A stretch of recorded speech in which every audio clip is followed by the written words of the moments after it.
Bueno, muy buenas tardes, queridos hermanos. De nuevo nos encontramos acá tratando de encontrar en los textos, especialmente del Evangelio y de las cartas, cómo edificar, cómo construir y qué es una iglesia de casa o iglesia doméstica.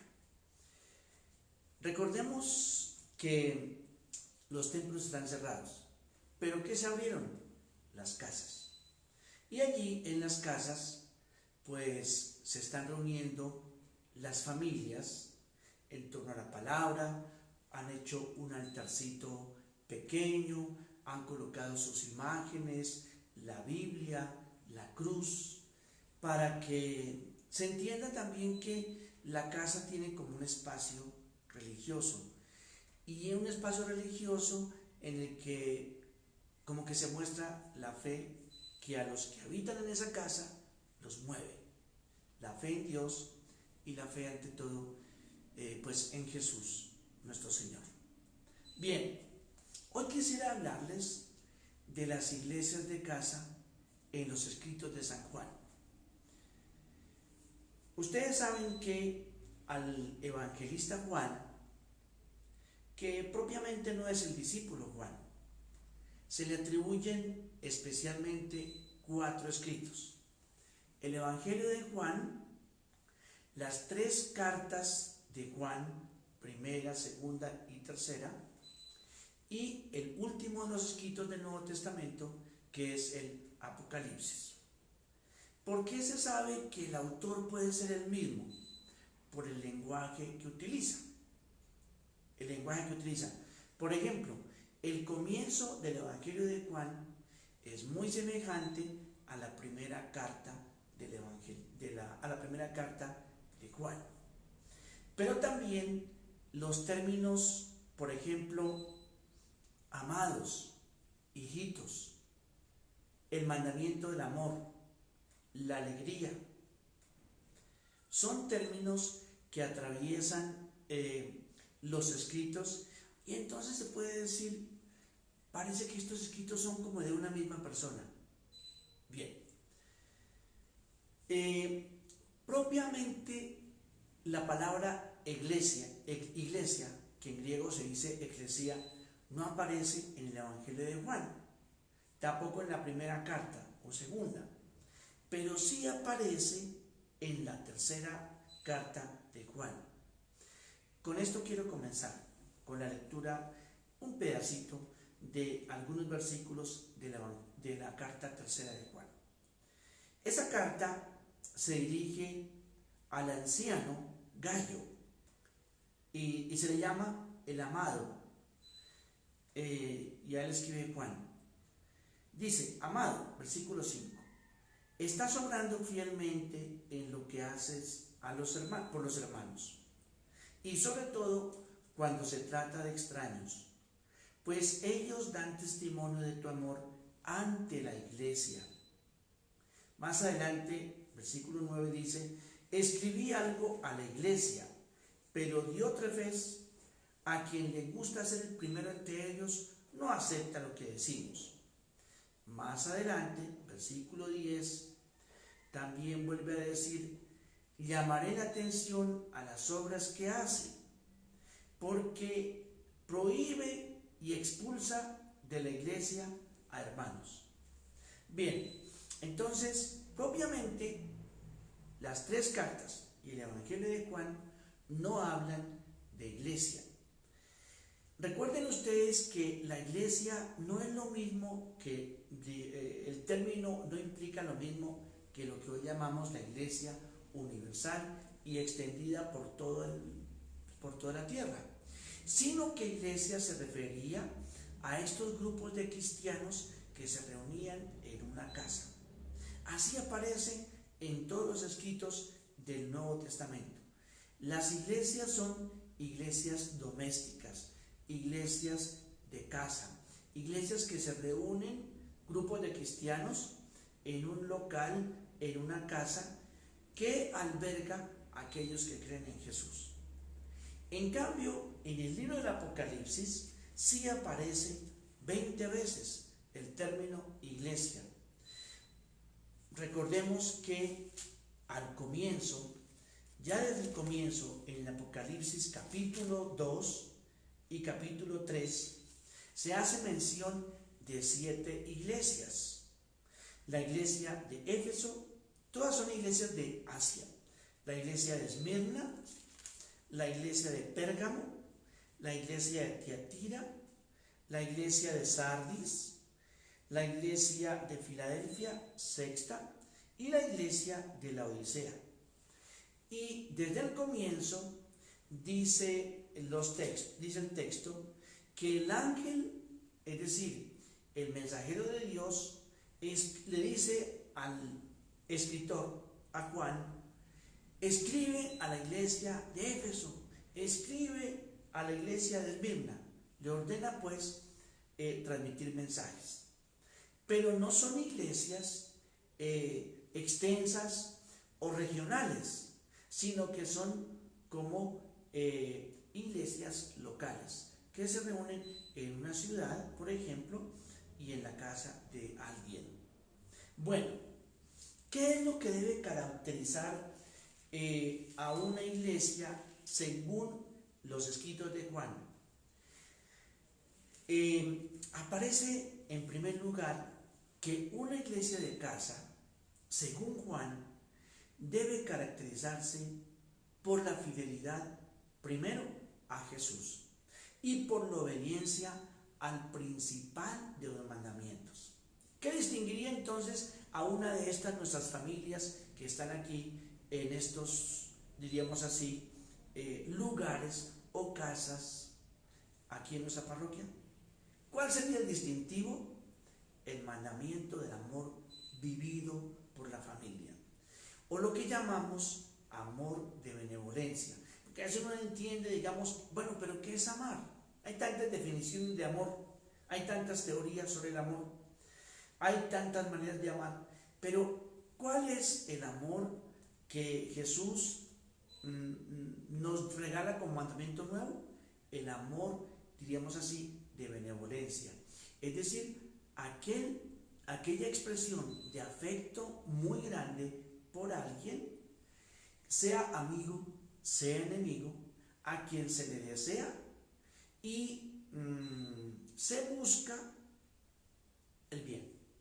Desear, buscar y ayudar a que una persona alcance lo que se considera bueno, ese es el amor. El amor es ese, les decía entonces, esa búsqueda del bien de la otra persona. Búsqueda, ayudarle a encontrar el bien. Pues bien, ese era el distintivo de las iglesias de casa, el distintivo primero. ¿Quién lo propone? Jesús. El mandamiento del amor siempre ha existido y aparece también en los escritos de filósofos griegos. Pero el amor propiamente cristiano tiene una palabra griega que se dice ágape también, que es el amor de caridad, el amor de benevolencia, del desear el bien. Porque otros habían hablado también filósofos del amor. Creo que Platón alcanzó a hablar creo que tienen sus escritos, lo que es el amor. Pero en la iglesia de casa, es decir, aquí, en el conjunto de personas que viven en una casa, en ese conjunto está llamado a vivirse la experiencia del amor. Ayer visitando unos mercados nos regalaron y estuvimos distribuyendo como unos 15 y veíamos que a veces las casas o varias casas de aquellas personas que con su trapito rojo estaban señalando que estaban en dificultad, pues a veces vivían 10, 15 en una casa, la mayoría mujeres con niños. Bueno, ¿qué es o cómo se puede formar una iglesia de casa cuando este conjunto de personas que viven allí no solamente se centran en su necesidad básica de alimento, sino que también hacen experiencia de encuentro en torno a Jesús y a su palabra. A Jesús y a su palabra. Yo creo que ahora se me ocurre el que es bueno invitarlos a aquellos, cuando pasemos en otra ocasión, invitarlos a que, digamos, y regalarles de pronto los evangelios o los Nuevos Testamentos, para que empiecen como a leer textos de la Biblia o de la vida de Jesús y que se reúnan en torno a eso. Y a orar, lo que decía, a compartir los bienes. Algunos, por ejemplo, aquí vivimos tantos. Entonces, esto que tenemos acá, compártanlo entre todos. Ahí está haciéndose experiencia de iglesia de casa, cuando los bienes que se tienen, poquitos o muchos, entonces se comparten. Ahí hay un primer como paso a constituir una iglesia de casa, el compartir los bienes, el compartir poner a circular los bienes, digamos así, en común, de tal manera que no haya, por lo menos entre los que allí viven, ningún necesitado, pero que lo haga uno. ¿Por qué? Por puro amor. En lo que insiste Juan, tanto en el Evangelio como en las cartas, es en el mandamiento del amor. Se cuenta, por ejemplo, Juan fue a vivir a Éfeso. Parece que allá terminó pues su vida. Y se cuenta que Juan, ya ancianito, ya adulto, de hecho fue el último de los discípulos que murió, porque fue el más joven, era el más joven del grupo de los 12. Se cuenta que Juan allí fundó una pequeña comunidad, allí en Éfeso. Y se dice que ya muy ancianito, ya muy viejito, llevaban a Juan a su comunidad y le decían: maestro, dinos algo nuevo, dinos algo nuevo. Y entonces volvía Juan a repetir lo mismo, y lo mismo que era: hijitos míos, ámense los unos a los otros. El término hijitos lo usa Jesús para sus discípulos. El término en el Evangelio de Juan, el término hijitos míos lo usa también Juan, el que escribe pues las cartas, para recordar que el mandamiento primero es el dado por Jesús, el mandamiento del amor, del amor mutuo, del amor recíproco. Entonces, ¿qué es lo que debe distinguir una iglesia de casa? El que allí los que están conviviendo viven esa experiencia de desearse mutuamente el bien, mutuamente el bien. Y les decía, un segundo paso es lo que se tiene, sea poquito o mucho, se comparte, se circula, para que no haya, porque lo peor de todo sería que allí en la casa hubiese necesitados. Porque yo les decía, la preocupación primera de las iglesias de Jerusalén, ¿cuál era? Que no hubiera entre los creyentes ningún necesitado, que nadie le esté pasando mal, porque si hay alguien de la iglesia de casa o de la comunidad que le está pasando mal, pues simplemente, digamos, allí no se está viviendo o no se está edificando una iglesia de casa. A eso añadirle pues la oración, que es otro de los componentes, les decía, de las iglesias de casa. En el Evangelio de Juan aparece Jesús muy en conflicto con los judíos. Prácticamente es un evangelio muy polémico, porque, o mejor dicho, dibuja la polémica permanente de Jesús con los judíos que no quieren creer en él. Por su parte, las cartas de Juan son cartas que también muestran otra polémica, pero esta vez la polémica ¿con quién es? Con los que en la comunidad, incluso dentro, no quieren creer que Jesús sea el enviado de Dios, que Jesús sea el Mesías. Incluso Juan los califica de anticristos. Dice, ¿quién es el mentiroso? Primera carta de Juan capítulo 2, versículo 22. ¿Quién es el mentiroso? Sino el que niega que Jesús es el Cristo. Este es el anticristo, el que niega al Padre y al Hijo. Bien, y termino diciendo, entonces, eso por parte de las cartas de Juan. Polémica con los que no quieren creer que Jesús es el Cristo. Y entonces piensan más bien en dones espirituales, carismáticos, pero sin fe en Jesús. Y les decía, por último, aparece en el Apocalipsis 20 veces el término iglesia. ¿Y a qué se aplica? A esas iglesias locales. Les decía que al comienzo aparecen cartas que se dirigen a estas 7 iglesias. 7 es el número como de plenitud, como de totalidad. En la Biblia el 7 significa eso. Entonces es como si Juan escribiera a todas las iglesias que hay locales o de casa, mejor, en iglesias de casa, pero la totalidad de las iglesias de casa de Asia, a las que les escribe estos mensajes, simbolizaron en las 7 iglesias, pero que les invita pues, diríamos así, a revisar el estilo de vida que están llevando.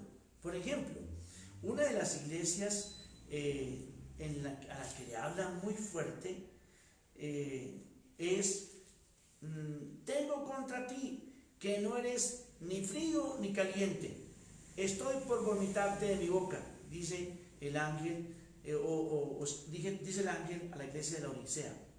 Conozco tus obras, no eres ni frío ni caliente, ojalá fueras frío o caliente, así pues, porque eres tibio, ni fu ni fa, es decir, ni se compromete con Jesús, ni se aleja, sino que como un cristianismo, una vida cristiana así como muy light, como muy dulzarrona, como muy tibia, porque uno está con Jesús o no está. Entonces, por eso dice, estoy por vomitarte en mi boca. Lo tibio se vomita, digamos, para que uno vomite, qué pena, pero digamos se usa la parte, digamos así, de el agua tibia. Y bueno, y así se ayuda a la persona a que saque lo que tiene dentro. Entonces dice, tienes tú entonces que decidirte, definirte. Y mira que estoy a la puerta y llamo, si alguno me oye y escucha mi voz. El libro del Apocalipsis termina con la iglesia ya como total, triunfante, la Jerusalén celestial que baja y se instala de nuevo en medio de la humanidad. Es la iglesia celestial. Bien, terminamos así entonces la presentación hoy de cómo en los escritos de Juan, sea Evangelio, las 3 cartas, y también en el libro de Apocalipsis aparece la iglesia de casa. Que Dios los bendiga y nos encontramos entonces, si Dios quiere, a las 5:30 de la tarde para el Santo Rosario. No se les olvide promover, etiquetar, contarle a alguien también lo que estamos haciendo, que cada vez más se están vinculando más. En otras iglesias, digamos, y aquí parroquias, esta mañana hablábamos con sacerdotes cómo los fieles van multiplicando. Contémosle a alguien, ¿no es que nos da pena nosotros decir que somos cristianos? Por favor, contémosle a alguien para que entonces se entusiasmen por lo que aquí en la parroquia también vamos a hacer y lo que estamos haciendo, pero también lo que vamos a hacer porque los grupos tenemos nuevamente que volvernos a encontrar, pero a través de estos medios.